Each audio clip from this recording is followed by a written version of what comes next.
Está começando 98 Talks.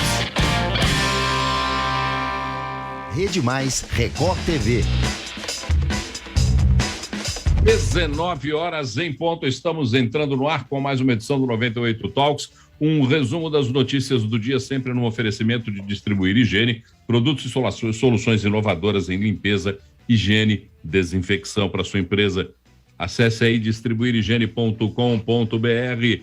Na produção do Talks, Vitor Duarte. Você acompanha todas as principais notícias de Minas, do Brasil e do mundo no nosso portal 98live.com.br. Lá também tem a aba chat. Você pode conversar com a gente. Estamos além da Rede 98, com a 98 FM, com os canais 198, 698 da NET, no 98live.com.br, nos nossos aplicativos disponíveis na Apple Play e na Google Play Store. Está lá para você pegar. Nós estamos conectados também na Rede Mais, que é afiliada da Record TV, mais de 200 municípios no interior do estado. Você no sul de Minas, Varginha sede. Você na Zona da Mata tem como sede Juiz de Fora, e no norte de Minas, Montes Claros. Participe conosco então por todas as nossas redes sociais, @Rede98 Oficial, @Rede Mais HD, ou nosso WhatsApp, claro, 993169898. Boa noite, Antônio Claré Júnior, queimado, foi à praia, aproveitou-se dos benefícios da vitamina D, do sol que Deus nos privilegia nessa imensa faixa litorânea desse território tupiniquim. Boa noite, Antônio Claré. Boa noite, Paulo Leite, boa noite, Rodrigo Carneiro, boa noite a todos que nos acompanham no Talks, meus amigos Talkers. Depois de uma semana tomando muito sol, graças a Deus estou aqui de volta para a gente debater as notícias do dia. É só você ver a diferença de tonalidade que vai aparecer aí no seu vídeo. Eu, branquelo, daqui de Belo Horizonte com muita chuva, Rodrigo Carneiro, do frio da Flórida, e Antônio Claré, com o ar litorâneo, aquele ar de quem, além de desfrutar do sol, comeu boas cascatas de camarão, tomou boas bebidas importadas. Antônio Claré pai estava junto, não? É claro, porque senão não teríamos os camarões, as bebidas importadas, aí ia ser um negócio mais leve, né? Bem um capeta ali de Porto Seguro, uma coisa assim. Mas como tinha o Claré Sênior, ficou mais tranquilo. E antes que venham piadas, passei protetor na careca e não queimei.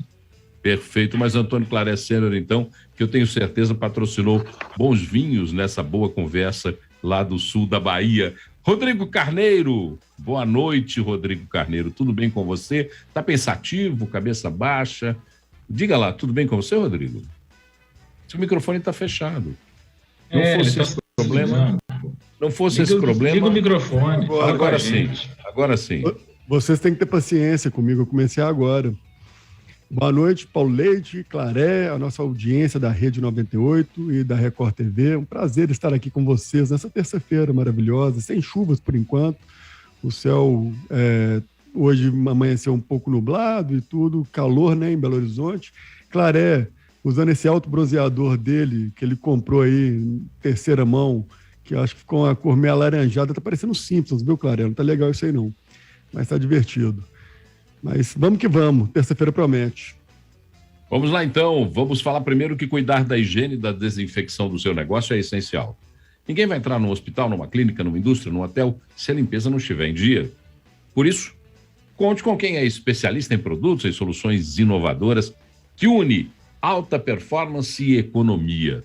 Estou falando da Distribuir Higiene, uma indústria que tem distribuição em 7 estados. Se você estiver interessado, é claro que está interessado, quer manter sua empresa limpa, higienizada, seu hotel, sua clínica, tudo que você tem aí. Então, olha, distribuirhigiene.com.br, distribuirhigiene.com.br.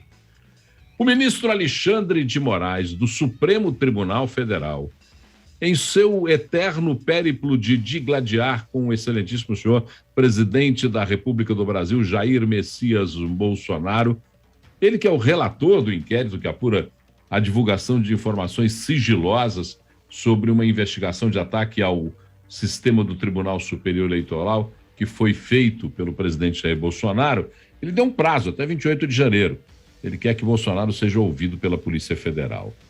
Em agosto de 2021, para quem não se lembra, Bolsonaro divulgou em redes sociais o link com a íntegra do inquérito sigiloso da PF. Um hacker teve acesso ao código-fonte das urnas, mas não teve nenhuma consequência, já que isso não possibilitou nenhum tipo de alteração na votação, segundo o inquérito, inclusive, concluído pela Polícia Federal. Esse inquérito divulgado pelo presidente ainda está em curso, ou seja, não foi concluído pela PF. Segundo a lei, o servidor público tem obrigação de proteger informações sigilosas e Bolsonaro é um servidor público. Como vem mais esta cena dos próximos capítulos, ou seja, do capítulo atual entre Alexandre de Moraes e Jair Messias Bolsonaro? Eu ando muito desiludido, sabe, Paulo Leite, com muitas coisas. O pessoal está pagando caríssimo na gasolina, caríssimo na carne, no supermercado. O dinheiro vale cada dia menos. Cada vez menos se tem saúde, cada vez menos se tem alegria nesse país. E a gente preocupado com bandeirinha da festa. Sabe como é que é isso? Cor de bandeirinha da festa. Em vez de se preocupar com a fonte de financiamento da festa, quem vai dar o show, quem vai cantar, o que vai ter para comer, a cor da bandeirinha. Tem hora que a cor da bandeirinha no Brasil vale muito mais do que o conteúdo da festa. Isso está todo dia assim, gente. A gente está perdendo tempo com alguns debates. Quando eu falo a gente, não é a gente aqui no Talks, não. O Brasil, os governantes do Brasil, leia esse governante, estou falando Bolsonaro, não, Bolsonaro também. Deputados, senadores, ministros do STF, enfim, a gente está perdendo muito tempo com coisa que pouco altera nossas vidas. Eu não sei se vocês já leram um filósofo que chama Taleb, não sei como é que fala. Taleb, ele é um matemático. Nicolás Nassim Taleb, ele é um matemático. Isso, Nicolás Taleb. E também um filósofo, né? E eu estava lendo uma ideia interessante dele que num primeiro momento me pareceu absurda, mas depois fez total sentido. Uma certa quantidade dos políticos, uma certa quantidade daqueles que definem a vida das pessoas, devia ser tirado na sorte. Na sorte. Primeiro que você ia afastar interesses e investimentos que tem algum interesse escuso, e segundo que você ia trabalhar ali com aquela questão da instabilidade, que às vezes é muito positivo. Eu fiquei viajando nessa ideia, mas você sabe que para o Brasil tem hora que faz sentido? Mas eu vou te falar, sabe, quando a gente está vendo uma artista dessa que já está no esquecimento, fazendo tudo para aparecer a todos os custos, e artista eu estou colocando homem e mulher, tá? Vale para os dois. E acaba tendo umas manchetes bizarras que a gente vê nos portais, tipo, Caetano Veloso estaciona o carro no Leblon. Quando você vê que parece que falta a notícia, o Alexandre de Moraes ele sofre com essa ausência de fatos e manchetes, e aí acaba que ele cria aí as suas factóides, suas manchetes, e atua dessa forma. E, como bem o Paulo disse, essa briga entre ele e Bolsonaro, ele sabe que tudo que ele fizer vai render os holofotes, ele gosta disso, por mais inútil que possa ser aquilo que ele está fazendo. E o ridículo, ele acaba que não reconhece que é ridículo, e esse acaba se excedendo de uma forma que também eu acredito que é desnecessária. Temos assuntos muito mais importantes para serem tratados, não estou nem colocando na pauta com relação ao tema em questão, por ser do Bolsonaro ou de qualquer outro, mas é aquelas discussões que a gente vê no Supremo, que a gente às vezes tem uma vergonha ou enxerga que a gente está vivendo na Suíça, para que ele possa parar o tempo dele e cuidar de assuntos tão supérfluos e pequenos como tal. Uma pergunta para o Claré, depois eu tenho uma pergunta para o Rodrigo. Claré, eu vou só provocar a discussão aqui, tá? Vou botar lenha na fogueira, pimenta não vai tapar. E detalhe que nós não combinamos perguntas, hein, Paulete? Hoje tivemos uma discussão sobre isso. Aqui ninguém combina nada, não. É na hora. Ainda bem. Que vem. O dia que combinar, eu sou o primeiro que saio dessa brincadeira. Mas vamos lá. Você disse que precisamos olhar quem vai levar o chopp para a festa, o salgadinho da festa, o show da festa. Então eu vou, em cima da sua afirmação, fazer uma pergunta. E depois eu farei duas, vou fazer as duas de uma vez. Eu gostei da ideia do sorteio. E então eu vou fazer as duas perguntas. A primeira delas, o governo está fazendo a sua parte em bancar essa festa com alimento, com estrutura, com segurança? Segunda pergunta, como é que seriam escolhidos aqueles que são sorteados? Eu gostei da ideia do sorteio. Diga, Claré. Pois como é que seriam escolhidos, eu não sei. Eu trouxe a ideia do Taleb aqui, que me parece que é um cara que já tem admiração do nosso querido Rodrigo Carneiro. Eu não conhecia, estou conhecendo agora seus textos, seus artigos, seus livros, e ele não explica exatamente, seria um sorteio. Eu, honestamente, eu misturaria com o Hayek, né, que falava que as pessoas só poderiam se disponibilizar a governar uma vez na vida durante 10 anos, aos 45 anos de idade. E os seus eleitores seriam só as pessoas de 45 anos de idade. Então a gente pode fazer uma mistureba aí, um samba do crioulo doido e chegar em alguma coisa interessante aí. E olha que ponto nós chegamos, gente. Nós estamos viajando aqui de tão insatisfeito que a gente está com a política brasileira. Agora, sobre a festa, sobre se o governo está conseguindo... Paulo, eu vou ser honesto. Eu acredito que tem muita coisa nesse governo que está errado. Estou falando do governo federal. Por que eu estou falando federal? Porque, para quem não sabe, 2/3 dos recursos financeiros do Brasil estão na União, né, no governo federal, e 2/3 da competência legislativa também é da federal. Então, é Brasília que manda no Brasil. Tá? Então, se a coisa está boa ou ruim, 2/3 da culpa é de Brasília. E aí, Paulo, respondendo diretamente a sua pergunta, eu acho que o governo federal, eu acredito que ele até está se esforçando, mas ele tem as limitações dele que dependem de reformas profundas. A gente não teve as reformas que a gente precisa, a gente não teve a reforma tributária, administrativa, uma previdenciária decente, essa aí vai acabar daqui 8, 7 anos, já vai precisar de outra. Então, por um lado, o governo está fazendo o que pode, a gente tem que lembrar que teve uma pandemia, que não acontece há mais de 100 anos, mas, por outro, sinto que falta nele uma vontade, um empenho de fazer as importantes reformas. E, honestamente, o outro governo aí que parece que está com grande chance de ser vitorioso, nós estamos falando aí do PT e do Lula, já andou falando, né, que não gostei da reforma trabalhista, vamos revogá-la, vamos reestatizar estatais, vamos regulamentar mídia, imprensa. Assim, eu não estou vendo luz no fim do túnel. O que vai nos salvar, gente, são reformas vindas do Legislativo para que o Executivo possa realmente trabalhar. O que vai nos salvar talvez fosse uma nova leitura da Constituição desse país, porque a lei principal do país, ela é uma lei que, como você mesmo já disse aqui, assegurou muitos direitos, mas não falou sobre os deveres do cidadão. E isso faz um país que é capenga, que é mulambo nas suas decisões. E as pessoas, né, Paulo, e assim, até para embasar, né, às vezes alguém está nos ouvindo, nos assistindo, falando, de onde que o Paulo Leite tirou isso, que tem muitos direitos? Existia um contexto histórico. Nós estávamos saindo da ditadura, uma coisa maluca que eu, graças a Deus, não vivi. Paulo Leite talvez possa falar um pouco mais. O que eu sei dela através de livros, eu até indiquei aqui do Matheus Leitão, meu amigo Matheus Leitão, que fez um livro em nome dos pais, coisa maravilhosa. Você fica assim, dá vontade até de chorar, de ver sentir que foi a ditadura. Então, naquele momento, havia um contexto, olha, vamos super proteger os cidadãos. Mas aquele momento passou e, infelizmente, o cidadão virou um vagabundo. E a gente precisa de uma Constituição com mais liberdade e menos estatismo. Perfeito. Rodrigo Carneiro, nós estamos falando em lei. Existe uma lei que obriga o servidor público a manter sigilos. Eu vou até dizer que isso nem é uma questão só do servidor público. Eu, por exemplo, trabalhei já em cargo de confiança. E um cargo de confiança, numa empresa privada, você assina documentos em que você diz, olha, alguns dos assuntos aqui abordados, algumas das informações que eu terei, eu não poderei divulgá-las publicamente.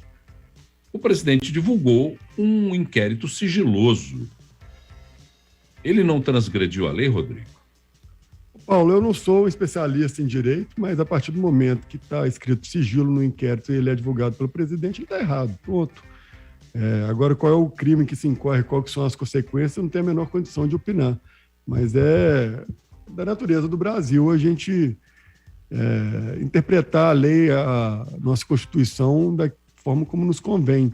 Isso vale para o STF, infelizmente não vale para o cidadão comum que tem aí a sua vida para manter, né? O STF ele tem essa liberdade de interpretação criativa no qual qualquer outro poder, ou até mesmo nós, meros da população, não temos essa competência.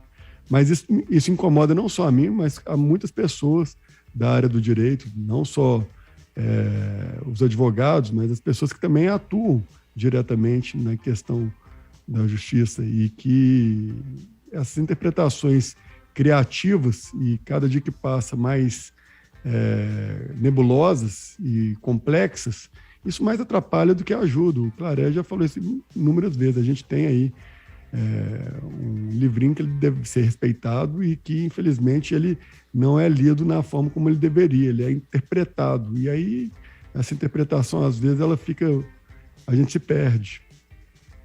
Você quis dizer que Constituição não é poesia, né? Constituição é texto prático. Deveria ser, né? Constituição é texto prático e não é poesia. Muitas vezes ela vai contra a nossa liberdade. Quero trazer aqui um fato que aconteceu na pandemia, que eu me lembro que me posicionei sobre isso, muita gente ficou assustada. Eu disse, chegou um ponto, eu não sei se vocês vão se recordar, um ponto em que a coisa estava assim, 100% de leito ocupado, a gente estava realmente num momento muito problemático.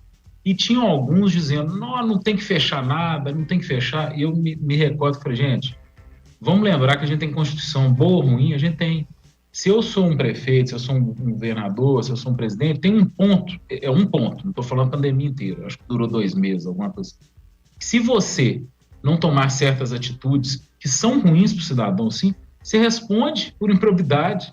É uma doideira isso. Se você não tirar direito das pessoas, você vai pagar o pato, graças à nossa Constituição. Bom, eu conversei com Brasília hoje à tarde, com mais de um interlocutor em Brasília, esse giro que eu faço das informações. Dizer que o ministro Paulo Guedes está descontente no governo Bolsonaro é mentiroso, é falacioso. Mas dizer que ele está incomodado não é não. Ele e a equipe econômica estão muito incomodados, principalmente com a possibilidade de uma farra fiscal que pode ser feita pelos aliados do presidente Bolsonaro, particularmente depois da vinda de Ciro Nogueira, o senhor Centrão, da ida do presidente Bolsonaro ao PL com Valdemar da Costa Neto, toda a sua trupe pressionando o presidente.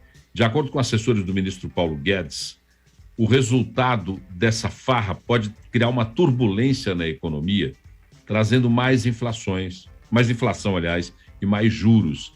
E isso pode até prejudicar o presidente Bolsonaro no período eleitoral, se no período eleitoral a gente tiver uma economia mais apertada ainda. Guedes está sendo pressionado e os aliados do presidente querem que ele encontre no orçamento da União espaços para atender a pedidos. Por exemplo, ontem foi pedida a inclusão de mais famílias no Auxílio Brasil. Integrantes do governo querem que o benefício seja pago para mais de 20 milhões de famílias. Obras, então, estão à pressão danada, as mais variadas possíveis. E aí está tendo um desgaste entre a posição que mantém o ministro Paulo Guedes e a sua equipe econômica, particularmente a sua equipe econômica, porque o ministro Paulo Guedes, embora tenha perdido alguns nomes, ele levou pessoas de bom saber, de conhecimento específico para a sua equipe no Ministério da Economia. Muita gente dentro do Ministério da Economia quer segurança econômica para, inclusive, defender a imagem do presidente Bolsonaro na próxima campanha. Como é que vocês veem isso? Porque é estar entre a cruz e a caldeirinha. Eu não libero dinheiro e perco o apoio dos meus aliados, e o Brasil, política, infelizmente, se faz com aliados e menos com votos, mais com aliados e menos com votos, ou então eu escancaro as portas da esperança e lá na frente eu vou ter que pagar uma conta ou deixar para alguém pagar essa conta. Pois é, vão dizer que... Eu vou falar um negócio aqui que vão dizer que eu sou bolsonarista. Não sou, já aviso, mas eu quero que vocês reflitam. Eu sinto que o Bolsonaro chegou lá em 18, né, com aquela proposta, e ele comprovou que ele tinha aquela vontade. Haja visto os nomes que trouxe. Paulo Leite não citou aí, mas poderia ter citado. Além do Paulo Guedes, que sim, é um dos grandes liberais da história do Brasil, o Ebel, né, o Paulo Ebel, o Salim Matar, o próprio Macorde, que está lá. Tem vários nomes muito bons que foram levados, né, na equipe econômica do Bolsonaro. E eu me recordo que a gente, quando ele foi eleito, falava, não, Quem diria que teríamos pastas, ministérios ocupados por técnicos? Você lembra disso, né, Paulete? Antes eram só deputados, não por técnicos. Eu não sei, eu tenho a impressão que ao longo do governo ele falou, gente, eu não vou fazer nada, assim, eu não vou conseguir fazer nada. Pensando de forma liberal para a economia, né? Ele não é liberal nos costumes, liberal na economia. Eu não vou fazer nada, eu vou ter que entrar na dança que eu sempre dancei aqui nos últimos 27 anos. Essa é uma impressão que eu tenho. E agora ele está naquele momento onde ele tem um compromisso com o Paulo Guedes, né? Um sonho talvez, mas ele está vendo que não vai para frente. Então, gente, independente de quem a gente colocar lá, pode ser Moro, Dória, Dávila, Lula, quem for, Bolsonaro, eu sinto que o legislativo, nós já vivemos um parlamentarismo no Brasil. Então, foca no seu legislativo. Não vota por causa que é amigo, não. Não vota porque alguém foi bom para o seu bairro, não. Dá uma avaliada se essa pessoa pensa mais ou menos como você, se ela quer quebrar quer quebrar essa onda de desgraça brasileira. E como que ela vai quebrar? Primeiro passo, reduzindo partidos. Senão vai ficar nisso aí, gente. Isso que a gente vive é banco de negócio de partidos. É isso que é centrão, é isso que é esse tipo de negócio que acontece hoje. Então, eu nem sei por que eu falei isso, Paulo. O que eu quero dizer é que nessa queda de braço com o Brasil hoje, ou como é desde 88, dificilmente a técnica vai vencer a política. Rodrigo, antes de você falar, eu queria falar para o Claré que eu também tenho uma outra questão para levantar com ele já, viu, Claré? Prepare-se para mais uma conversa. Diga lá, Rodrigão. Paulo, eu acho que vou ser mais polêmico ainda, porque eu acho que agora eu vou conseguir fazer o ódio dos bolsonaristas e lulistas. Eu acho que todos esses projetos de incentivo e de dinheiro, distribuição de auxílio nesses momentos, principalmente próxima campanha, é populista e o intuito é 100% eleitoreiro. A gente tem uma taxa de desemprego muito próxima do que era a Dilma, que não era conseguiu ser pior do que a pandemia, né? A gente tem que lembrar bastante e a matemática não nos deixa mentir. Se eu estiver equivocado, me corrijam. Na época da Dilma, ninguém falou sobre... Você está equivocado para melhor para ela, porque ela foi pior mesmo. Foi desemprego e PIB piores do que a pandemia, não foi igual, não. A Dilma conseguiu ser pior na taxa de desemprego do que a pandemia inteira. Então, naquela época, não se dizia absolutamente nada em criar um auxílio extra, aquele que já existia até então do Bolsa Família. E aí entra nessa pauta do auxílio emergencial, pós-pandemia. Na minha visão, o auxílio deveria ser dado no momento no qual a economia ainda estava em colapso e a gente não tinha uma expectativa de retorno da economia. No caso agora, a gente vê que não existe essa expectativa por conta da ingovernabilidade que o governo atua. A gente falou aqui claramente, a gente vive um parlamentarismo e não um presidencialismo. Deveria ser um presidencialismo, mas não é. A gente tem um problema no qual o Congresso nosso ele é 100% contaminado e atua voltando para gerenciar os seus interesses e não do povo. O que deveria ser discutido, muito mais do que dar dinheiro para as pessoas, é criar desenvolvimento econômico para a população, é fazer com que o Estado atrapalhe o mínimo possível a criação de emprego, de empresas, que as empresas consigam trabalhar de forma mais rápida e consigam contratar melhor, que desenvolvam regiões onde tem aí um índice de desenvolvimento baixíssimo, e isso não é discutido. Sabe por quê? Porque não é interessante para eles. Eles não querem isso, eles querem que o povo fique refém desses auxílios. Então, a minha opinião, eu sou radicalmente contra. A gente não tem hoje uma taxa de desemprego que justifique o auxílio. Não justificava no passado, não pode justificar no presente. A gente tem que ser claro e direto. Dói, é ruim. Poxa, coitado das pessoas, você está sendo insensível porque você não precisa. Não é essa a visão. A matemática tem que jogar a nosso favor nessas decisões, porque esse auxílio custa caro e vai gerar mais desemprego, porque o Brasil vai cobrar mais caro o imposto lá na frente, as empresas vão quebrar mais, e aí sim a gente vai ter um problema de desaquecimento econômico real. Não é assim que se aquece uma economia e não é assim que se resolve um problema do desemprego. Você resolve o problema do desemprego fazendo com que o Estado atrapalhe o mínimo possível o empresário e a economia. E não é o que é feito, é o que é discutido. Se discutisse aí as reformas trabalhistas, reformas tributárias, reformas administrativas, todas as reformas que estão aí paradas e gavetadas, que esses senhores incompetentes não têm a capacidade de tirar a bunda da cadeira para resolver de fato o nosso problema, a gente não estaria aqui perdendo nosso tempo discutindo 17 bilhões de reais que a gente tem que distribuir para as pessoas, porque temos incompetentes em Brasília incapazes de gerar a economia do nosso país. Ô, Rodrigo, só um adendo aí. Você estava nos Estados Unidos. Eu não sei se lá na Flórida, porque tem a questão do turismo, Eu não sei se está como em grande parte dos Estados Unidos, que alguns amigos me mandam, né? Não tem gente para servir o hot dog, não tem gente para fazer serviços tidos como menores, exatamente pelos auxílios que o Biden está soltando aí para todo lado. Eu não sei se lá estava igual, mas esse é um bom exemplo para as pessoas entenderem, né? Quando você traz muito auxílio, tem muita gente que vai preferir sim ficar sem trabalhar e ficar recebendo auxílio. Não estou falando que é o caso aqui, gente, de Auxílio Brasil, estou falando que isso é um exemplo. Nos Estados Unidos a gente tem um exemplo disso. Muitas pessoas deixam de trabalhar para viver de auxílio. Isso vai fazer o quê? Encarecer produtos para todo mundo. E quem vai sentir mais é o pobre. Por que vai encarecer? Porque vai faltar mão de obra, vai ter que pagar mais. E aí falta gente, aí aumenta o preço do pão, da carne, da gasolina, e volta especialmente para o pobre. Então, o que o Rodrigo está falando não é não ter empatia, não é porque ele não precisa, não. É porque ele está trazendo, através, como ele bem diz, da matemática e da lógica, um fato. Você ter muito auxílio, o auxílio é importante, a gente sabe que tem gente precisando, gente miserável, mas você ficar aumentando a quantidade, o valor de uma forma eleitoreira, isso vai ter consequências muito pesadas e trágicas que vão atingir especialmente os mais pobres. Clara, eu queria completar dizendo que não há nenhuma política de distribuição de renda mais forte do que o desenvolvimento da economia. Não tem, eu não conheço, e se tiver, me apresente, por favor. Eu vou dar um exemplo que eu vivo. Vou falar sobre o meio rural. Você tinha há 6 anos a possibilidade, e aí cuidado porque as pessoas vão dizer que eu estou dizendo que eu quero explorar a mão de obra. Não. Você tinha a possibilidade de contratar uma pessoa para fazer um trabalho para você, diarista, um diarista do campo, um homem, uma mulher diarista do campo, por R$60, R$70 o dia. Com o número de auxílios que foram surgindo nos últimos 7, 8 anos, a pessoa faz a conta e fala, peraí, mas isso eu ganho com o auxílio. Isso eu não preciso trabalhar. Então você está deixando de ter mão de obra para fazer questões, para fazer coisas que são questões fundamentais e que precisam de mão de obra. E a pessoa, não é que se você oferecer 70, 80, ela vai. Não, ela não vai, porque o auxílio paga isso para ela. Então é um desvio absoluto da função do auxílio.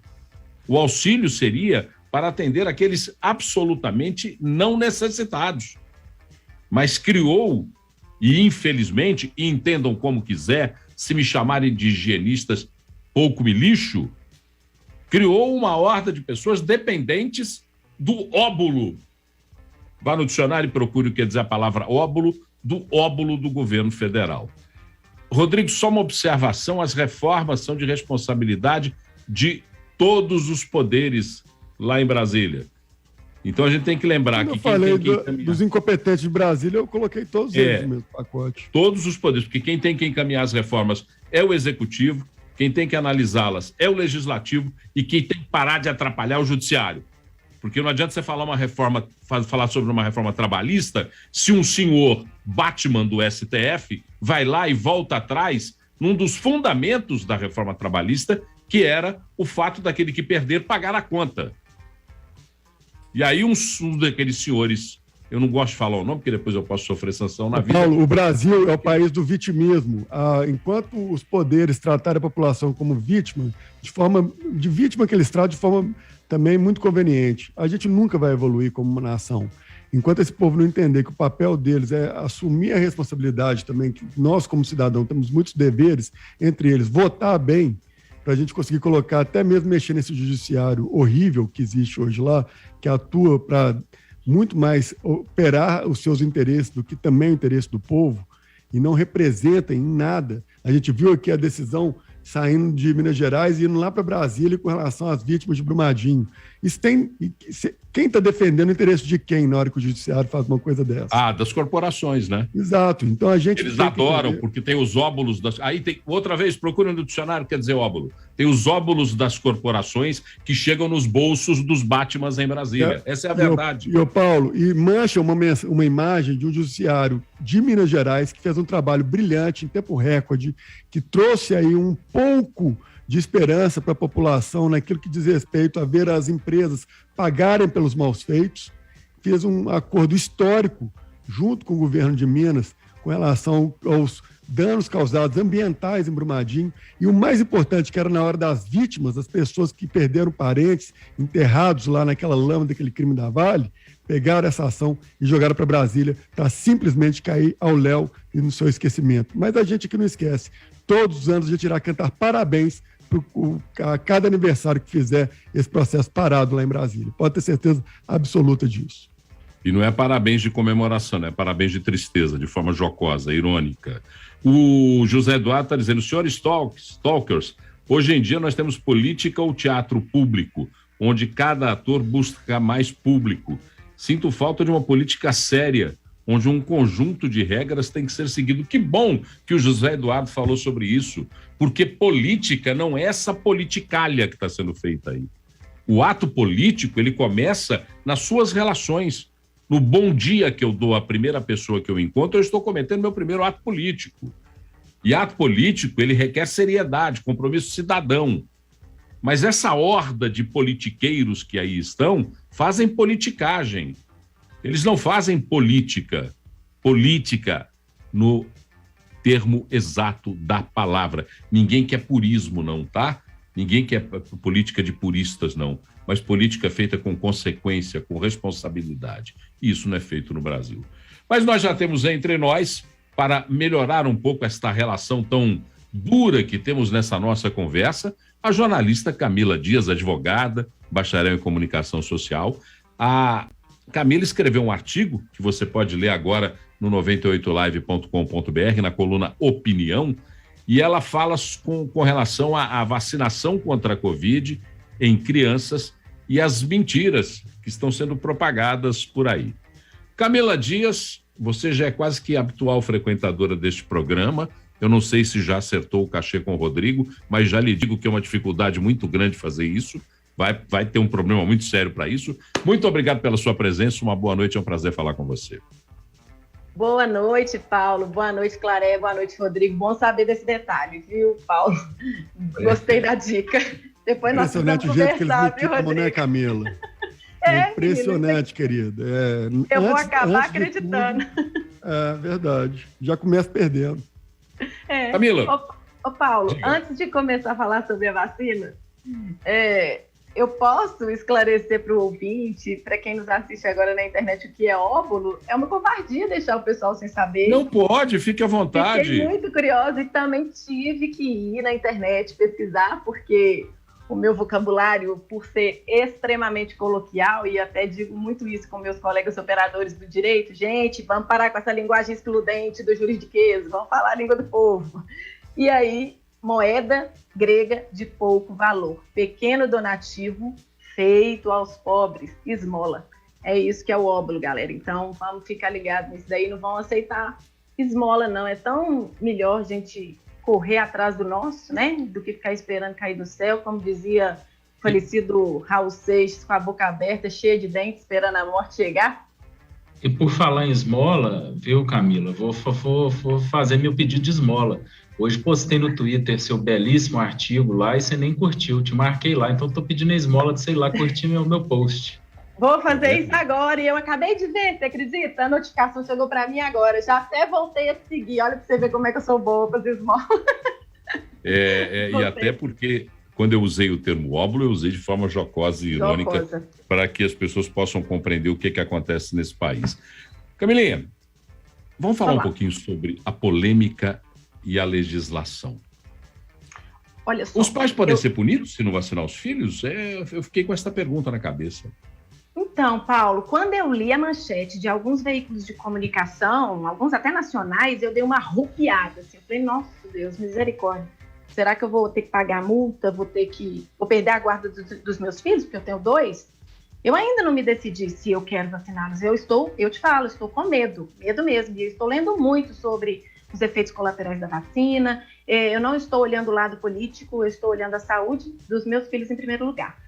E eu assustei quando eu li que os pais podem ser punidos, assim, do jeito que estava escrito, parecia que quem deixar de vacinar os filhos contra a Covid pode ser punido com pagamento de multa ou até com a perda da guarda das crianças. Mas isso é mentira. Isso não existe.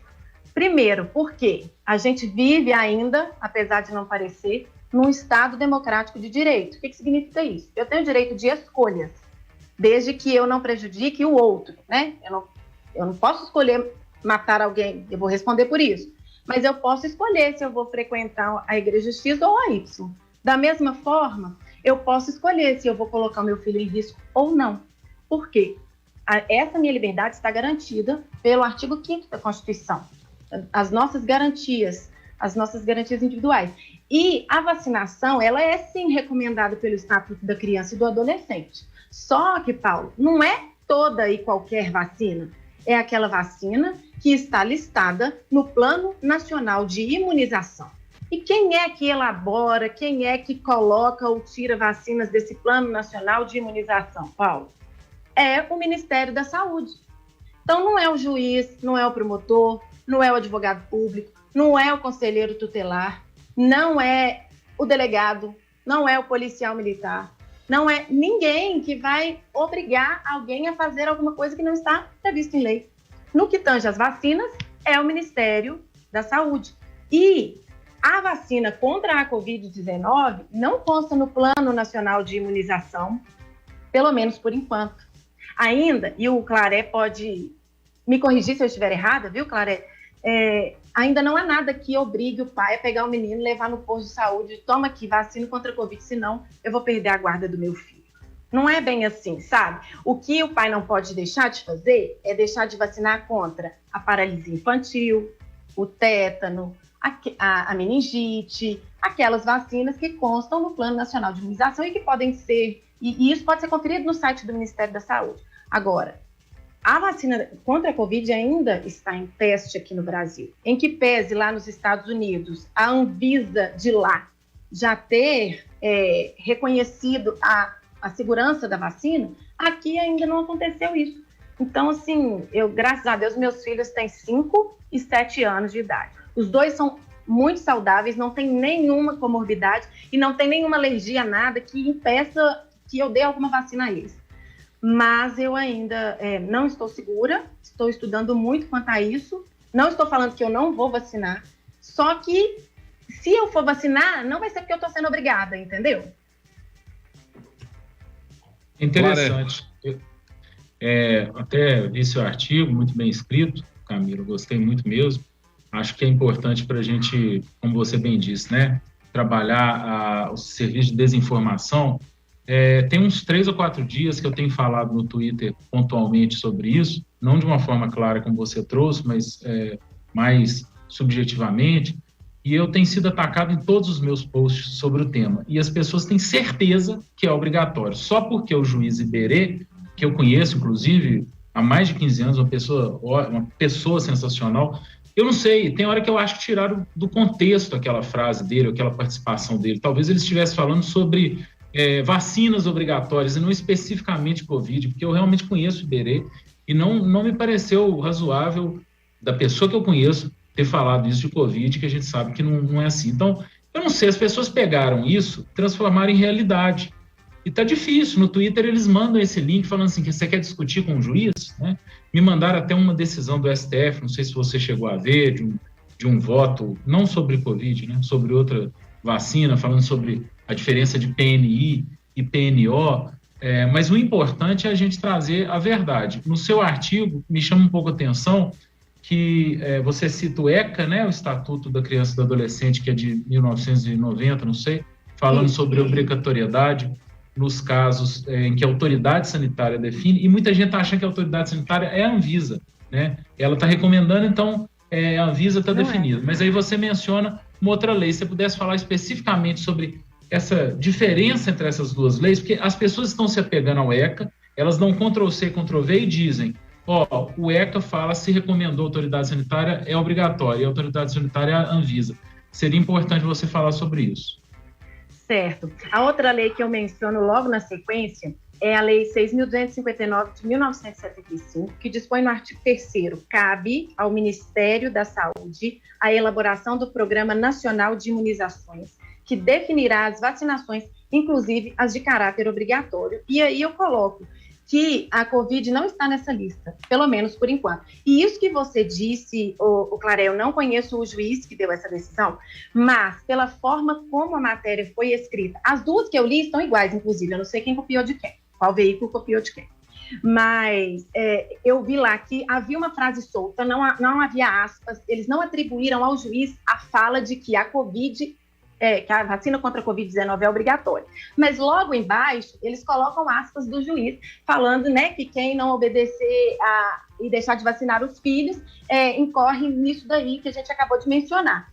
E eu acredito que ou foi uma inexperiência de quem escreveu, o que eu duvido muito, ou, de fato, houve uma certa manipulação textual para induzir o leitor e o receptador da mensagem a acreditar que o juiz tenha dito isso. Pode ser que ele disse, não sei, porque também juízes são humanos e também erram, mas da forma com que foi escrita, que eu, como jornalista, se um juiz vira para mim e fala, inclusive a da Covid-19, eu ia colocar em aspas, eu ia pedir ele um vídeo, eu ia publicar o vídeo dele falando isso, entendeu? E a outra lei que eu cito na sequência, não sei se vocês vão comentar sobre isso, é que pelo fato de não estar incluído no Plano Nacional de Imunização, essa questão da Covid-19, há também uma lei que eu, assim, no início, eu fiquei um pouco incomodada com a lei de abuso de autoridade, enquanto jornalista. Fiquei muito incomodada em 2019 e no início de 2020, quando ela entrou em vigor, porque ela tira um pouquinho das nossas asinhas de jornalistas, né? Bota um pouco de limite e esbarra até na Constituição, no artigo 7º.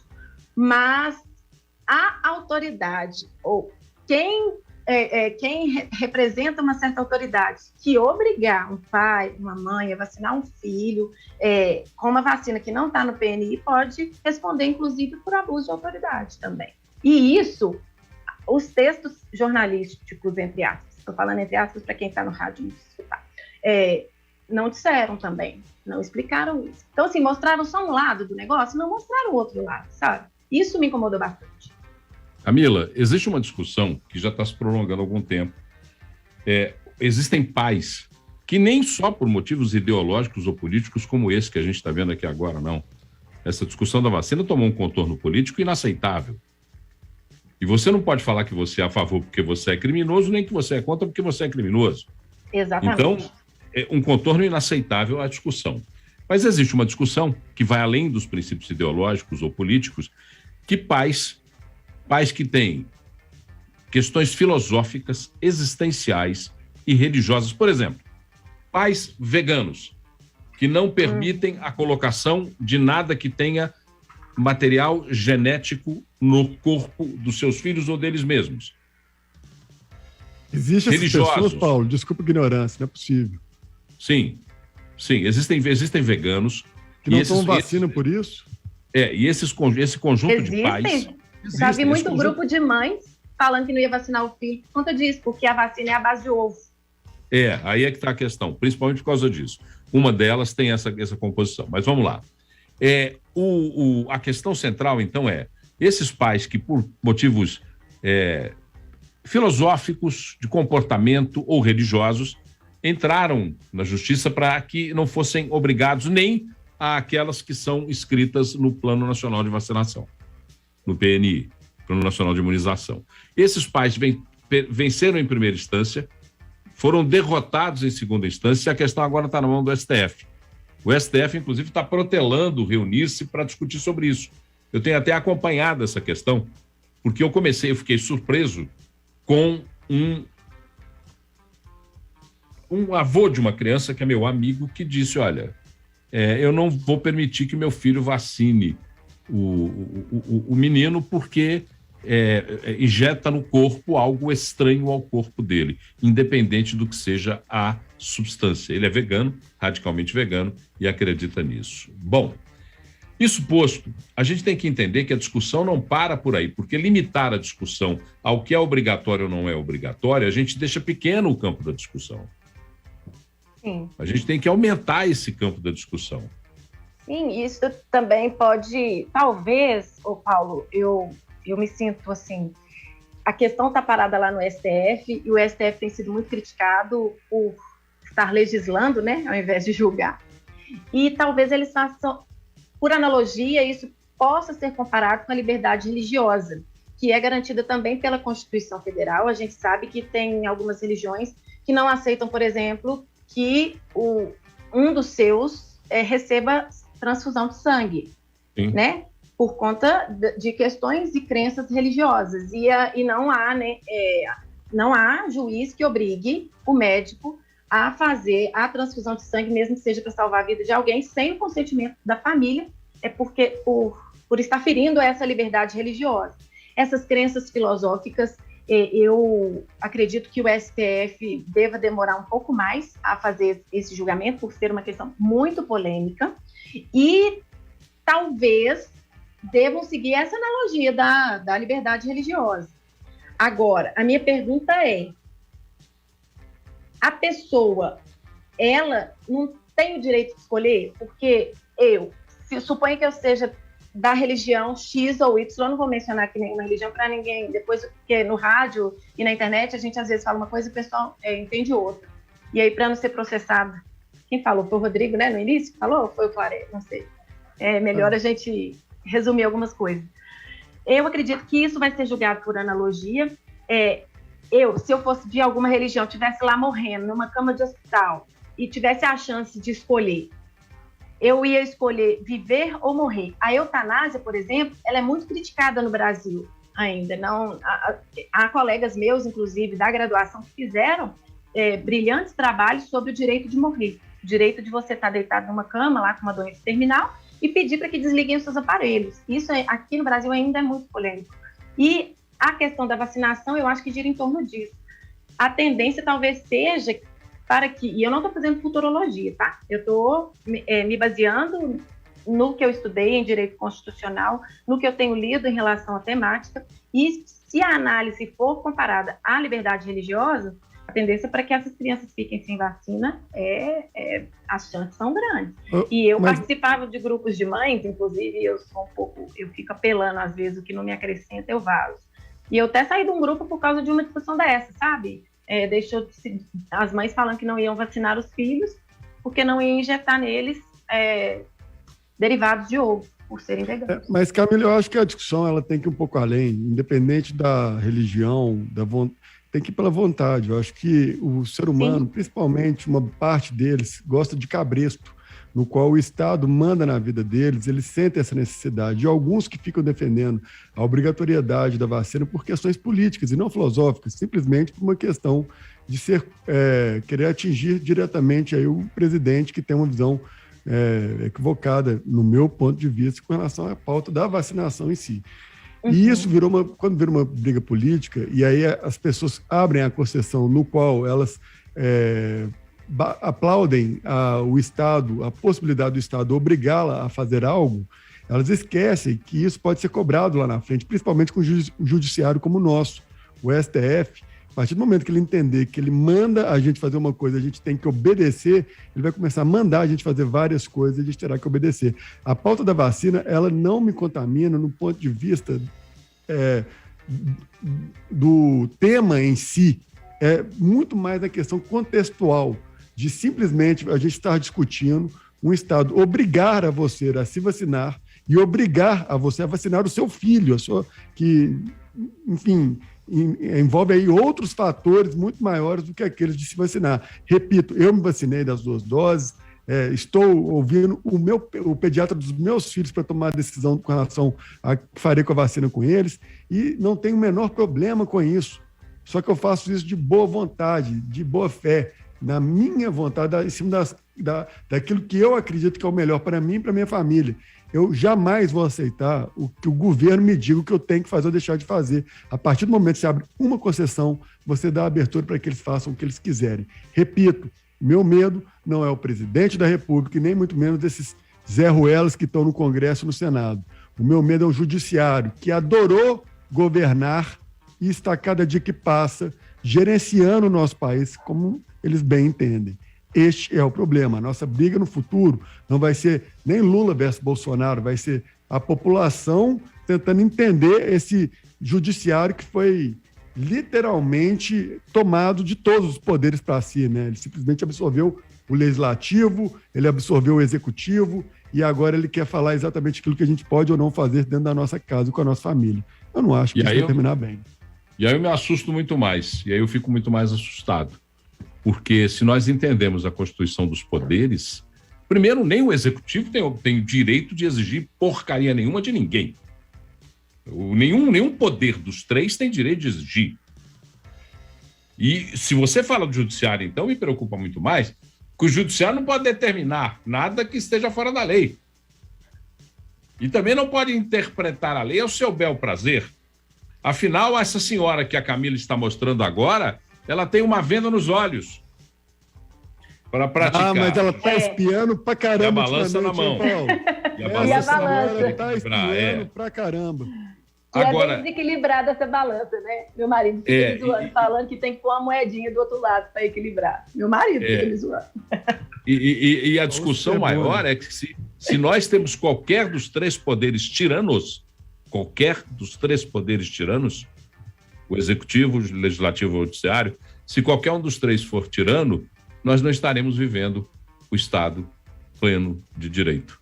Lembrando que esses três poderes que você menciona, no caso da vacina, estão lá em Brasília, longe da realidade. Se vivêssemos como na Suíça, nos cantões, né, como os municipalistas defendem, aí sim o cara ia ter pelo menos vergonha na cara de sair e ver o cidadão. Lá em Brasília fica escondido, então dá uma canetada, não sabe o que se passa. Aquela velha marca da justiça. E a gente aprende nos cursos de ciências humanas, né, Paulo, que não é de hoje, que quem está no poder tem aquele foco principal, dividir para conquistar. Qual que é o interesse do governante de ver uma nação unida, né? Nenhum. Então, quanto mais a gente brigar igual cachorro e gato aqui por conta de vacina, por conta de motociata, por conta de pão com salame na carreata, por conta disso ou daquilo, melhor para quem está lá em cima. Gente, é natural que a gente divirja em pautas, mas a gente tem que ter um mínimo de coerência com relação aos valores de uma nação. A gente não pode simplesmente divergir em tudo, não. Existem coisas que são inegociáveis. E a nossa liberdade deveria ser a primeira delas, e não é.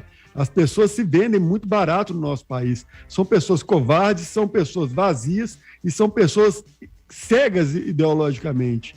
E simplesmente rifam a nossa liberdade só para ter o bel prazer de ganhar uma discussão política. Isso é errado. Terminou por aqui o nosso 98 Talks, que pena, está na hora de acabar. Rápido! Então, mas é rápido, e tudo que é rápido é bom, porque dá vontade de ter o dia seguinte. Então a gente faz rápido para que as pessoas pensem, discutam, repercutam, ampliem, porque esse é um programa de opinião. 98 Talks foi no ar, no oferecimento da Distribuir Higiene, produtos e soluções inovadoras em limpeza, higiene e desinfecção para sua empresa. Quer conhecer mais? Acesse aí distribuirhigiene.com.br. Obrigado, Antônio Clara Júnior, Rodrigo Carneiro, Camila Dias, muito obrigado. Obrigado a você que nos acompanha aqui pelo 98 Live, pela 98 FM ou pela Rede Mais HD. Quem está na 98, Rede 98, fica com o Arena. E quem está na Rede Mais HD vai ficar com o Jornal da Record. Amanhã, 7h, se tudo der certo, a gente torce para dar, a gente está de volta.